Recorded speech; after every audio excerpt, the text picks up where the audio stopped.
자, 뉴욕 증시 방향성이 애매했습니다. 기술주 중심으로 좀 상승하는 모습이었었는데요. 국내에서는 이런 기술주 상승이 어떤 식으로 좀 연결이 될지 오늘도 미리 알아보도록 하겠습니다. 자, 연결고리 유한타증권 송태현 과장입니다. 과장님, 안녕하세요. 네, 안녕하세요. 네. 자, 오늘의 연결고리 주제부터 공개하겠습니다. 보여주시죠. 경기 침체 대 인플레이션 완화. 이거 딱 보니까 바로 그 국채 역전 현상이 딱 생각이 나는 것 같습니다. 좀 자세히 들어볼게요. 네, 말씀하신 것처럼 경기 침체 관련돼서 계속적으로 이야기가 더욱더 강해지고 있습니다. 뭐 미국에서만 사실 이야기가 많이 나왔었는데 네. 요즘은 유럽에서 이야기가 더 많이 나오고 있는 것 유럽도 같아요. 많이 밀렸더라고요. 네, 그래서. 이 유럽에서 사실 경제 지표가 나온 것을 보게 된다 하더라도 서비스업 이제 PMI가 나왔잖아요. 네네. 그 서비스업 PMI가 이제 전년도 대비 이제 하락을 하게 되면서 5개월 내에 가장 최저치를 기록을 했던 부분이 안 좋네요. 있었고, 예. 이 독일 같은 경우에는 이제 무역 수지 관련돼서 그쵸. 31년 만에 적자를 기록을 했다. 그 상징적인 부분도 있는 것 같아요. 네, 아무래도 이제 유럽에서 경제 대국으로서 그렇죠. 독일에 네. 대한 입지가 있기 때문에 그러한 부분이 결국은 유럽에서도 경기 침체가 더욱더 드리워지는 것이 아니냐.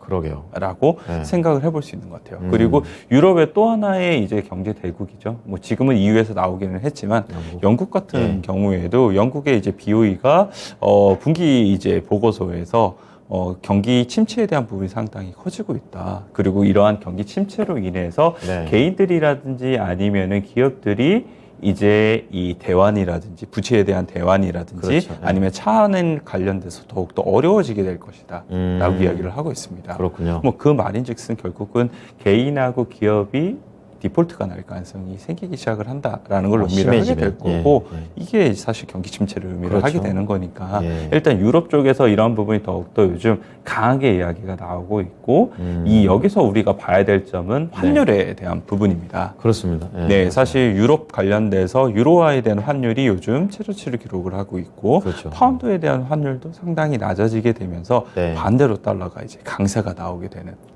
이 국내에는 이제 수출 기업들한테는 좋은데 또 이게 또 외국인 수급 생각해보면 또 이것도 악재잖아요. 네, 그렇죠. 네. 사실 그렇게 되면서 지금 이제 달러 인덱스가 오늘 1.2%가 상승이 나와서 올라갔네요. 106으로 올라가게 됐어요. 또 103이 엊그제 같은데 106이군요. 네. 그리고 NDF 이제 원달러 환율을 보게 된다 하더라도 네. 1,310원이거든요. 아, 높네요. 지금 1,300원대를 가까스로 계속적으로 유지를 해주고 그랬었죠. 있었는데 네, 네. 오늘 시작이 1,310원에서 시작을 하니까 거기서부터 과연 어떻게 환율이 움직이게 될 것인가. 그렇죠. 여기에 따라서 국내 증시의 모양이 상당히 달라질 수밖에 없다라고 보시면 될 것 쉽지 같아요. 않네요. 그래서 오늘의 첫 번째 키포인트는 네. 환율이 과연 어떻게 이제 개장을 하고 움직이게 될 것인지 이거를 좀 보셔야 된다라고 말씀을 드릴 수가 있을 것 같고요. 네. 두 번째는 이제 아까 말씀을 하신 것처럼 미국에서에 대한 경기 침체에 대한 그림자입니다. 그렇습니다. 네, 미국에서 이제 경기 침체가 말씀하신 것처럼 채권 수익률 역전이 나오게 됩니다. 그렇죠. 네, 2년물하고 10년물하고 경기 침체에 대한 흐름이 이 역전이 나오는 흐름이 나왔었고요. 네. 그리고 또 한 가지를 이제 봐야 될 점은 WTI에 대한 가격. 아, 유가가 진짜 오늘 충격이 좀 클 것 같기도 하고요. 유가가 사실 하락이 오랜만에 진짜 크게 나왔는데 그렇죠. 이게 어떻게 보면은 사실 많이니 원했던 거였잖아요. 인플레이션에 그렇죠. 대한 인플레이션 잡으려면, 완화적인 예, 이제 예. 측면에서 보게 되면은 물론 그 이유가 사실 수요에 대한 둔화라는 좀 안 좋은 이유기는 하지만 네. 그래도 인플레이션에 관련돼서 계속적으로 떨어지지 않았던 것이 유가였었는데 네. 그 유가가 오늘 100불 밑으로 떨어졌다. 그렇더라고요. 그리고 이제 요 근래 곡물가라든지 아니면 비철 금속 가격 네, 역시나 사실 뭐 고점 대비 20% 이상 하락이 했다는 점에서 네. 인플레이션에 관련된 수치가 상당히 완화되고 있는 것이 아니냐. 약간 피크아웃에 대한 그런 기대감이 커진 거죠. 네, 라고 네. 생각을 해볼 수 있는 것 같아요. 그렇게 되면은 아무래도 인플레이션에 대한 이러한 어느 정도의 공간이 생기고 여유가 생기게 그렇죠. 되면 네. 그 다음은 통화 정책의 속도가 조금 늦춰질 수 있지 않겠느냐. 그럼 단기물이 영향을 받겠죠. 또. 이게 네. 사실 지금 아. 나스닥 관련돼서 오늘 상승이 나온 배경 중에 하나이지 않나라고 생각을 해볼 수가 있는 것 같고요. 그쪽이. 이 유가 예. 관련돼서 오늘 큰 폭으로 하락이 됐다라고 말씀을 드렸었는데 네. 이 유가 관련된 전망이 정말 상이하게 많이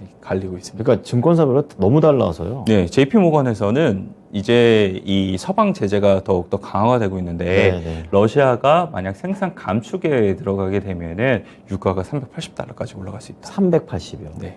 물론 브렌트유 기준이기는 하지만 아, 브렌트요? 네, 380달러까지 올라갈 수 있다라고 얘기를 하고 있고요.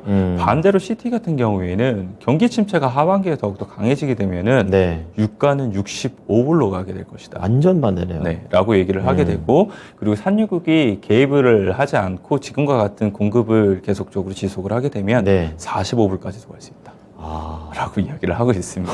그래서 너무 다른데. 너무나 이제 양측이 극단적으로 사실 그러게요. 전망이 나오고 있기 때문에 예. 어느 쪽이 맞을지는 사실 잘 알 수가 우리가 없기는 하겠지만 저 역시 110불대는 확실히 투기에 대한 수요도 좀 들어와 있던 것이 아닌가라고 생각이 되고 있어서 그 정도가 이제 높다고 생각을 하고 계시는 거예요. 예, 100불대에서 예. 90불대 사이를 계속적으로 횡보를 하지 않을까라고 생각을 하고 있습니다. 네.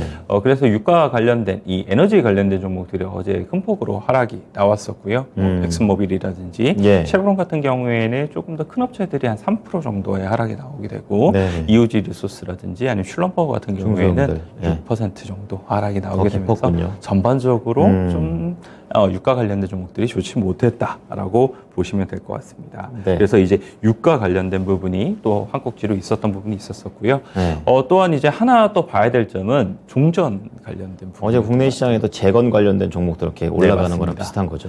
종전 관련돼서 예. 사실 CNN 보도가 나오게 되면서 어제 맞아요. 말씀하신 것처럼 국내 시장에도 좋은 흐름이 나오게 됐었었고 미국에서도 이 관련돼서 좋은 흐름이라고 표현까지는 그렇긴 했지만 그래도 어느 정도 워킹이 됐다. 주시장 안에 약간 반영이 투영이 되는군요. 됐다라고 보시면 될 것 같은데 이 CNN 보도를 보게 되면은 이 러시아가 이제 루안스크 함락을 하게 되면서 예. 돈바스 지역의 75%를 이제 차지를 하게 됐습니다. 거의 다 차지했군요. 네, 그런데 이 러시아가 맨 처음에 기치를 내걸었던 것이 네. 이제 돈바스 지역의 해방이죠. 해방이었잖아요. 예. 그러니까 만약 여기서 나머지 한 지역을 더 가져가게 되면 거기서부터는 종전이 되게 될 것인가, 휴전이 되게 될 것인가. 목표를 달성했기 네, 때문에. 목표를 달성했기 때문에 예. 휴전이 될 것인가 아니면 거기서 더욱더 확전이 될 것인가가 결정이 나야 되는 타이밍이 온다. 그러네요. 라는 이제 뉘앙스였습니다. 음. 그래서 물론 이제 젤렌스키 대통령이라든지 바이든 대통령은 아직까지는 전쟁을 강경하게 얘기를 하고 그렇더라고요. 있기 때문에 예. 그런 부분에서 크게 영향력을 미치지 못하기는 했었지만 그래도 이제 방산 관련된 종목들이 네. 한 4%권역으로 하락이 미국에서도 나오게 됐고요. 그렇군요. 그리고 인플레이션 관련돼서도 유가가 빠지는 원인, 그리고 곡물가라든지 여러 가지 비철금속이라든지 이런 가격이 빠지는 원인이 여기에도 어느 정도 기인이 되고 있다라고 보시면 될 것 같아요. 그렇군요. 이 전쟁과 관련해서 여러 가지 방향성으로 종목들의 방향이 엇갈리고 있는데요. 그런 가운데 좀 가장 중요한 그 국내 시장에서 어쨌든 간에 이런 나스닥의 상승, 이런 게 또 어떻게 반영될지가 궁금합니다. 대형주들이 굉장히 잘 갔었는데요. 세부적으로 어땠습니까? 말씀하신 것처럼 일단 빅테크들 좋았어요. 네, 셌어요. 빅테크들이 대부분 좋았었고, 뭐 그 안에는 추가적으로 세부적인 뭐 긍정적인 이슈도 여러 가지가 있었었는데 네. 뭐 클라우드 산업 관련돼서 더욱더 성장성이 높아지고 있다라든지 아니면 메타가 이제 GPU 관련돼서 더욱더 데이터 센터의 이 확대를 5배 정도 하겠다라고 얘기가 나오게 되면서 네. 엔비디아가 강했다든지 뭐 여러 가지 이유가 있기는 하지만 예. 제가 봤을 때는 과대 낙폭이 나왔던 종목들이 반등이 일부 나왔다라고 보시면 될 것 같고 그렇군요. 그 과정 속에서 실적에 대한 모멘텀이 있는 종목이 일부 올랐던 부분이 있었었고 또 거기에 비교적 아주 많이 빠졌던 종목들이 올라오게 되는 이 두 가지가 같이 공존을 했다라고 보시면 될 것 같은데 네. 메타 관련돼서 이야기가 상당히 많이 나오고 있습니다. 그렇더라고요. 이 경기 침체 관련돼서 계속적으로 메타가 주가의 조정을 많이 받았었기 때문에 안 좋은 부분은 이미 주가에 반영이 되고 있고 네. 2023년도 보게 되면 오히려 순이익이 일정 부분 증가될 가능성이 있다라고 이야기가 나오게 되면서 그렇군요. 비교적 이제 메타와 관련돼서 이제 빠질 만큼 빠졌다라는 뉘앙스가 슬슬 이제 나오고 있다라고 보시면 될 것 같고요. 네. 그 외에도 이제 필라델피아 반도체 지수를 보게 되면은 한 0.78 정도가 오르기는 했습니다만 네. 마이크론 테크놀로지가 많이 올랐어요. 그러게. 근데 보니까 반도체 지수 같은 경우에는 한 6거래일 빠지다가 이제 올라가는 거라서 그나마 좀 다행이다 이 생각 좀 들더라고요. 네, 사실 반도체 관련돼서 경기 침체와 맞닿아 있기 때문에 너무 직접적이죠. 예, 네. 이게 사실 계속 어려웠던 부분이었었는데 그나마 마이크론 테크놀로지도 뭐 바닥에서부터 강한 반등이 한 6% 정도가 나왔는데 그랬죠. 일부 증권사에서 뭐 장기적으로 봤을 땐 성장성 문제 없다 이런 이제 뉴스였거든요. 이러한 뉴스였는데 그런 것이 과연 6%를 올려줄 수 있었겠느냐라는 점을 생각해 봤을 때는 그렇죠. 네. 역시나 너무 많이 빠졌었기 때문에 네. 여기서 이제 반등이 한번 나왔다 정도로서 보시면 될 것 같고요. 그 외에도 보게 되면 이제 비트코인 관련된 종목들이라든지 아니면 메타버스 관련된 종목들도 어제 강했어요. 성장주들 다. 네, 이 로블록스 같은 경우에 한 14% 정도의 상승이 나오게 되고요. 네. 유니트가 한 13% 그리고 메타포트 같은 경우에도 한 10% 가까운 상승세가 나오게 되면서 전반적으로 많이 빠졌던 종목들이 올라오는 하루가 됐다 이렇게 보시면 될 것 같습니다. 그렇습니다. 자, 그렇다면 기술주 성장주가 그만큼 빠졌었기 때문에 올라왔다라는 관점인데요. 그러면 국내에서도 이렇게 올라오고 있는 종목들이 어떤 게 있는지 좀 대표적으로 한번 골라보겠습니다. 오늘의 종목 공개하겠습니다. 네, 네이버하고 바이브 컴퍼니. 우선 뭐 네이버는 어제 한 10시쯤 되니까 점점 탄력 키우면서 카카오랑 같이 세게 가더라고요. 네이버부터 먼저 좀 들어보겠습니다. 네이버는 메타와 비슷한 컨셉이다. 라고 보시면 될 것 같아요. 플랫폼에다 광고 뭐 이런 거. 플랫폼 광고가 기본 모델인데 네. 그 관련돼서 성장성에 대한 둔화는 이미 주가에 반영이 됐다. 아, 거기까지요. 그리고 하반기에 이런 부분이 다시 한 번 더 성장이 나올 수 있는 요소를 가지고 있다. 완전 데칼코마니네요. 예, 거의 네. 비슷해서 일단 가져왔습니다. 얼마 전에도 사실 네이버 관련돼서 말씀을 드린 적이 있었었는데 그렇죠. 네, 그랬어요. 2분기 실적 관련돼서는 뭐 그렇게 뚜렷하게 좋아지진 못해요. 그냥 성장성 둔화가 마감된다. 네. 이 정도로서만 보시면 될 것 같고 하반기로 가게 될수록 즉 4분기 때의 실적이 조금 더 빛이 날 수 있는 실적이 나올 수가 아, 있는데 그때부터요. 그런 부분이 이제 이커머스 관련돼서 네. 라이브 쇼핑이라든지 쇼핑 브랜드에서 수수료에 대한 부분이 거기가 조금 더 높거든요. 일반 쇼핑 대비. 그래서 네. 이런 부분이 수수료 수입에 대한 부분이 더욱더 늘어나고 있다는 점을 좀 보셨으면 좋을 것 같고요. 네이버 플러스 회원 관련돼서 1000만 이제 이 회원 수를 달성을 하게 되면서 네. 이 회원료에 대한 부분도 뭐 일정 부분 들어오는 부분이 있기는 하겠지만 이 회원을 통해서 다른 네이버 페이라든지 네이버 웹툰이라든지 이런 서비스에 대한 사업에 활용도가 훨씬 더 높아진다는 것이 더욱더 긍정적인 부분인 것 그렇죠. 같습니다. 네, 시너지군요. 그래서 이런 부분의 시너지를 더욱더 기대해 볼 수 있는 부분이 상당히 많아진다고 보시면 될 것 같고요. 마지막으로 컨텐츠 관련돼서 네. 컨텐츠가 적자가 상당히 강했었는데 네. 물론 이 적자가 흑자로 전환되기까지는 아직의 시간은 조금 더 필요하기는 합니다만 적자가 계속적으로 축소가 되고 있고 이러한 이제 컨텐츠를 활용한 IP 지적재산권을 이용을 해서 네. 드라마라든지 영화라든지 아니면 애니메이션이라든지 게임이라든지 이런 쪽으로 활용도가 더욱더 많은 부분 늘어나고 그렇죠. 있는 것 IP가 같아요. 그렇죠. 네, 그렇게 되다 보니까 이런 컨텐츠 사업 부분도 결국은 빠른 시일 안에 적자를 탈피할 가능성이 상당히 높아진다라고 생각을 해볼 수 있는 것 같습니다.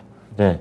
그럼 네이버에 대한 앞으로에 대한 전망, 뒤로 가면 갈수록 좋다. 이런 얘기를 좀 들어봤는데요. 그럼 바이브 컴퍼니, 우선 이 회사는 어떤 회사인지부터 좀 자세히 좀 알려주십시오. 네, 바이브 컴퍼니 같은 경우에는 사실 예. 메타버스 관련된 종목 중에 하나예요. 메타버스, 네, 예. 디지털 트윈이라는 이제 이 서비스를 계속적으로 진행을 하겠다라고 얘기를 하고 있는데, 네. 즉 가상 세계가 이 현실 세계와 동일하게 되는 이런 것이 디지털 트윈을 의미를 하고 있거든요. 아, 그런 뜻이군요. 관련돼서 이제 전반적으로 6월달에 듀플래닛이라는 메타버스 관련된 이 서비스를 본격적으로 플랫폼으로서 시작을 하게 됐던 부분이 있었었고요. 네네. 그리고 스마트시티 디지털 사업에 대한 접목에 대한 이야기가 나오고 있는데 어제 보게 되면 시웨이브하고 MOU를 체결을 하는 부분이 있습니다. 이것이 어떤 사업이냐면 이 공중전화 부스를 통해서 빅데이터를 이제 받게 되고 그 네. 빅데이터를 이제 가상세계의 디지털 트윈으로서 나타나게 되면서 이런 부분을 더욱더 공고히 하겠다라고 얘기를 했던 거였거든요. 그래서 네. 이러한 이제 메타버스 관련된 종목들도 사실상 많이 빠졌었기 때문에 그 중에 바이브 컴퍼니가 관련돼서 좀 올라갈 수 있는 부분이 있지 않나라고 생각을 하고 있습니다. 그래서 메타버스 관련된 종목들이 사실 여러 개가 있는 부분이 있고요. 사실 그쵸. 그 중에 하나가 바이브 컴퍼니이기 때문에 그 정도로서 매매로서 한번 활용을 해보셨으면 좋겠다라고 말씀을 드린 정도의 차원에서 바이브 컴퍼니 보셨으면 좋겠습니다. 네. 자, 오늘 두 가지 종목 잘 체크해 보겠습니다. 잘 들었습니다. 네, 감사합니다.